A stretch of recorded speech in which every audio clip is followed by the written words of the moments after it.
আসসালামু আলাইকুম বন্ধুরা, তোমরা সবাই কেমন আছো? আশা করি অনেক ভালো আছো। তো আজকে আবার নিয়ে চলে এসেছি একটা রান্নার ভিডিও।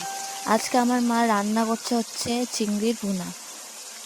তো চিংড়ি মাছগুলোকে রান্না করার জন্য প্রথমে কড়াইতে তেল নিয়ে একটু গরম করার পর পেঁয়াজ ছেড়ে দিয়েছিল আমার মা।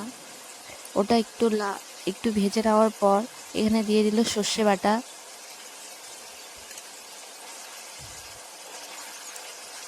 তারপর সবগুলোকে একটু মাখিয়ে নিচ্ছে পেঁয়াজ আর সর্ষে বাটাটাকে। তারপরে এখানে দিয়ে দিচ্ছে আমার মা জিরে বাটা।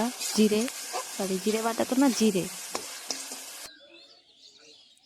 তারপর সব কিছুকে মাখিয়ে নেওয়ার পর এখানে দিয়ে দিচ্ছে আমার মা হচ্ছে লঙ্কার পেস্ট। এই লঙ্কার পেস্টের সঙ্গে আমরা আদা রসুন দিয়েছিলাম, এতে রান্নার স্বাদ আরও দ্বিগুণ হয়ে যায়। তারপর এখানে দিয়ে দিয়েছে লবণ, হলুদ, সব কিছু পরিমাণ মতোই দিতে হবে। তো এখানে আমার মা সব কিছু পরিমাণ মতো দিয়ে নিয়েছে। তারপর সবগুলোকে একটু কষিয়ে নিচ্ছে মশলাটাকে।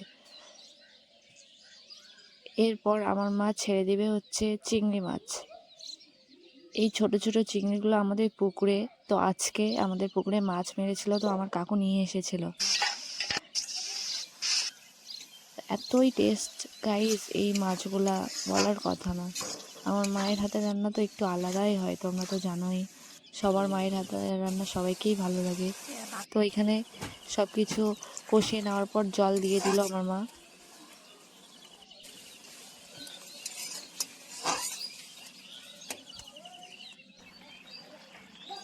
তো জল দেওয়ার পর এখানে আমার মা আবার ঢাকা দিয়ে দিচ্ছে।